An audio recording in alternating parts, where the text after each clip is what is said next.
ஓம் சாய்ராம். என் அன்பு குழந்தையே, இன்றோடு உன் கஷ்டகாலம் ஒரு முடிவுக்கு வரும். விரைவில் உன் வாழ்வில் அற்புதம் நடத்துவேன். நீ விரும்பியபடி உன் வாழ்வு அமையப் போகிறது. இனி எல்லாம் சந்தோஷமே. உன்னை அரவணைக்க யாருமில்லை என்று வருந்தாதே. உயிருக்கு உயிராய் உன்னை நான் பாதுகாக்கின்றேன். அதனால் கவலைப்படாமல் இரு. வாழ்க்கையில் நீ பயணிக்கும் வழியில் என் துணை நிச்சயம் இருக்கும். உன் வேண்டுதல்கள் எல்லாம் பலிக்கும். உனக்கு எல்லா சூழ்நிலையிலும் நான் துணை இருப்பேன்.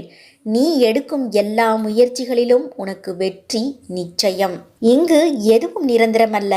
கஷ்டங்களோ சந்தோஷங்களோ எல்லாம் ஒரு நாள் வந்த வழி எதுவோ அதே வழியில் திரும்பத்தான் செய்யும். உன்னை எதிர்மறையாக்கும் எந்த ஒரு நிகழ்வுக்கும் நேர்மறையாய் மட்டுமே உன்னை வெளிப்படுத்து. நான் உனக்கு துணையாக உள்ளேன் என்பதை முழுவதுமாக நம்பு. நம்பிக்கை பொறுமையோடு இரு. பொறுமை என்பது காத்திருக்கும் திறன் அல்ல, ஆனால் காத்திருக்கும் போது ஒரு நல்ல அணுகுமுறையை வைத்திருக்கும் திறன். உனக்கு எந்த கெடுதல் வராமல் இருக்க நான் ஷீரடியிலிருந்து பார்த்து பார்த்து செய்து கொண்டிருக்கின்றேன். நம்பிக்கையை மட்டும் இழந்து விடாதே. மனம், ஆசை, கோபம், பிடிவாதம் அறிவது மனமா? கட்டுப்படுத்த நம்மால் முடியுமா? ஒருவர் செயலில் கோபம் படும்போது சற்று தள்ளி நின்று மனம் என்ன சொல்கிறது என்று நினைத்தாலே போதும். நியாயம் அநியாயம் உணர்ந்து அதற்கேற்ற செயல் செய்தால் நம் வெற்றி நிச்சயம். தேவை பொறுமை மட்டுமே. எல்லோருக்கும் வாழ்வில் திருப்புமுனை என்பது நிச்சயமாக வரும். அதுவரை தவறான பாதையை நோக்கி செல்லாமல் பொறுமையாக இருக்க கற்றுக்கொள்ள வேண்டும். போராடி போராடி ஓய்ந்து போய்விட்டதாக உணர்கிறாய் அல்லவா? பயப்படாதே. நீ தனியாயிருக்கிறாய் என்று உணராதே. உன்னிடத்தில்தான், உன் மனதில்தான் உன் சாய் தேவா வசிக்கின்றேன். உன் மனதில் உள்ள அனைத்து விதமான வலிகளும் துன்பங்களும் எனக்கு தெரியும். உனக்காக எல்லாம் சரி செய்து கொண்டுதான் வருகின்றேன். ஒரு விஷயத்திற்காக போராடுகிறாய், முடிந்தவரையில் உன்னால் முடியுமென்று. ஆனால் அதற்கான காரணங்கள் தெரியாமலேயே அந்த விஷயத்தில் சோர்வை சந்திக்கிறாய். இதுதானே உன் மனதில் உள்ள கவலை? புலம்பாதே. புலம்புவதால் எதுவும் மாறப்போவது இல்லை. இதற்கு மேல் எப்படி என்னால் உழைப்பை போட முடியும் என்று உணரும் தருவாயில் முடியவில்லை என்ற எண்ணம் தோன்றும். நீ நிராயுதபாணியாய் நிற்பதை போன்று தவித்து மனதிற்குள் புழுங்கிக் கொள்ளாதே. ஏதோ ஒன்று உன் உழைப்பை உயரவிடாமல் தடுக்கிறது. என்னை முடியாது என்று உணரத் தருவாய்க்கு கொண்டு வந்து விட்டது என்று தோன்றும். உன்னுடைய எல்லா பொறுப்பையும் என்னிடத்தில் ஒப்படைத்துவிடு. நான் இருக்கிறேன். உனக்காக நான் சுமப்பேன்.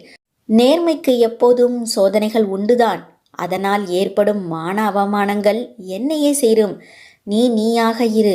யார் உன் மனதை சம்பட்டியால் துளைத்தாலும் அந்த இதயத்திற்குள் இருக்கும் நான் தாங்கிக் கொள்கிறேன். வா, என் முன் அமர்ந்து என்னிடம் உரிமையாக சண்டை போடு. ஏன் சாயப்பா என்னை இந்த அளவிற்கு சோதனை செய்கிறீர்கள் என்று. அதை விடுத்து என் மேல் கோபம் மட்டும் கொள்ளாதே. உன் கோபம் என்னை வருத்துகிறது. கலங்காதே. உன் தற்போதைய நிலை எண்ணி வருந்தாதே. அனைத்தும் உனக்கு நன்மையிலேயே முடியுமாறு நான் உனக்கு உறுதி செய்து வருகிறேன். உனக்கு நிர்ணயிக்கப்பட்ட நேரத்தில் எல்லாம் கிடைக்கும். இது உன் சாயப்பாவின் சத்திய வாக்கு. வந்த புயல் ஒரு நாள் கரையை சேர்ந்து அடையத்தான் போகிறது. உன் மனதில் உள்ள நிம்மதியை துளைத்த புயல் நிச்சயம் கண்ணிமைக்கும் நேரத்தில் மறைந்துதான் போகப் போகிறது. பலமாக காற்று வீசி உன்னை தடுமாற வைத்தாலும் நீ நிமிர்ந்து நிற்பாய். உன்னை எதிர்த்து வரும் கர்மா, மாயை என்ற அம்புகளையும் அதனை ஏவும் விதி என மூன்றையும் நீ நிச்சயம் வென்று ஜெயிப்பாய். உன் கண்களில் இனிமேல் மனவலித்து வரும் கண்ணீரை உன் சாய்தேவா பார்க்கக்கூடாது. அதற்கு நான் அனுமதிக்க மாட்டேன். இனிமேல் எல்லாம் சுகமாகி நான் உனக்கு அருளுவேன். மனதில் உள்ள உன் கொதிப்பை, கோபத்தை, வெறுப்பை வெளியில் எடு. நீ நிச்சயம் வெல்வாய். வாழ்வில் இன்பம் துன்பம் என இரண்டும் சரிவரத்தான் எல்லோருக்கும் இருக்கும். ஆனால் யாரும் இன்பத்தின் மனவழியை அனுபவிப்பதில்லை. அதனால் இன்பம் வரும்போது இது ஏன் எனக்கு என்ற கேள்வியை யாரும் கேட்பதில்லை. என் பிள்ளையான நீ இரண்டையுமே சமமாக பார். எல்லாம் சரியாய் நடைபெறும். நல்லதே நடக்கும்.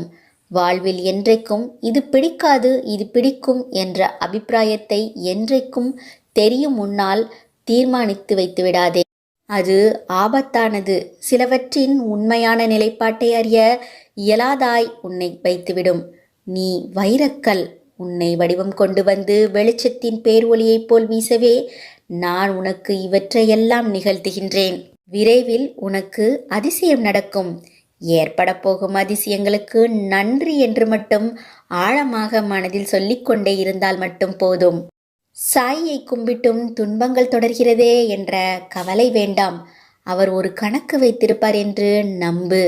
நீ யாரும் எட்ட முடியாத உச்ச நிலையை அடைவாய். உன் மனதில் எல்லையற்ற எண்ணங்கள் உருவாகும் தான். அவைகளை நீ ஆராய்ந்து பார்த்தால் அதற்கு உன் வாழ்க்கையின் வாழ்நாள் பத்தாது. சில எண்ணங்கள் உனக்கு உன்னை நீ யார் என்று உணர்த்தி காட்டும். மற்றவர்களை உலக நடப்பைகளையும் காட்டும். சில எதிர்மறையாய் மட்டுமே வெளிப்படும். அப்போது பயப்படாதே, தடுமாறாமல் அதிலிருந்து வெளியே வந்து உன் மனதை அமைதியாக்கிக் கொள். அது உன்னை எந்த வகையிலும் பாதிக்காது. உனக்கு துணையாய் எல்லா இடத்திலும் நான் இருப்பேன். வாழ்க்கையில் நாம் போகும் பாதை, அவற்றுக்கு தேர்ந்தெடுக்கப்படும் வழிகள், அவற்றின் நோக்கம், அந்த பயணத்தின் அர்த்தமான இறுதி எப்படி இருக்க வேண்டும் என்பது உனக்கு ஏற்கனவே தீர்மானிக்கப்பட்டது. அதன் வழியில் நீ நடக்கிறாய். ஒரு இடத்தில் இவையெல்லாம் ஏற்கனவே தீர்மானிக்கப்பட்டது என்ற தோற்றம் உனக்கு புரிகிறதோ, அன்று உன் வாழ்க்கைக்கான நோக்கம் எப்படிப்பட்டதாய் இருக்க வேண்டும் என்பது உனக்கு புரிந்துவிடும். அதனை நீ புரிந்து கொள்ள வேண்டும். இவற்றின் அனுபவங்களை புரிந்து கொள்ள வேண்டும் என்று நினைப்பவர்கள் குறைவுதான். இப்படி ஒரு சூழ்நிலையில் மகாபாரதத்தில் நிகழ்ந்து கிருஷ்ண பரமாத்மா அவதாரம் வெளிச்சமாக தோன்றியது தெரிய வந்தது. அதே போல்தான் உனக்கு இந்த வாழ்க்கையின் களம். அதனால் உனக்கு உன் சாய் தேவாவின் அருளும் ஆசியும் எப்போதும் உண்டு.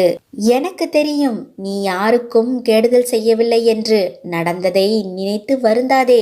நீ நல்ல பெயருடன் நிம்மதியான மகிழ்ச்சியான வாழ்க்கையை பெறுவாய். ஆனாலும் வாழ்வில் எவ்வளவு பொறுமையாகத்தான் இருப்பது. எல்லாம் அளவில்லாமல் தொடராய் போய்கொண்டிருக்கிறதே.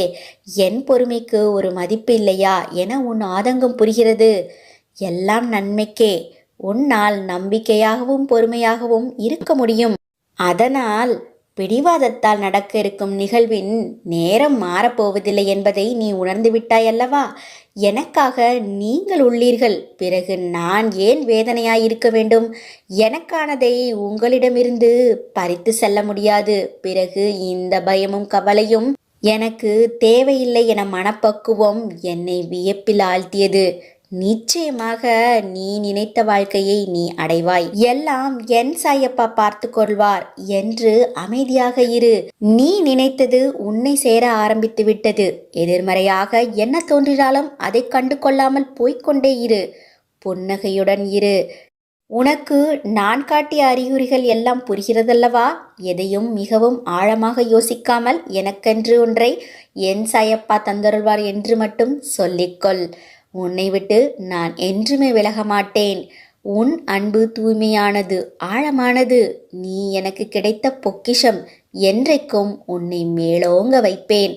உன் அம்மாவாக, அப்பாவாக என்றுமே துணையிருப்பேன். ஓம் சாய்ராம்.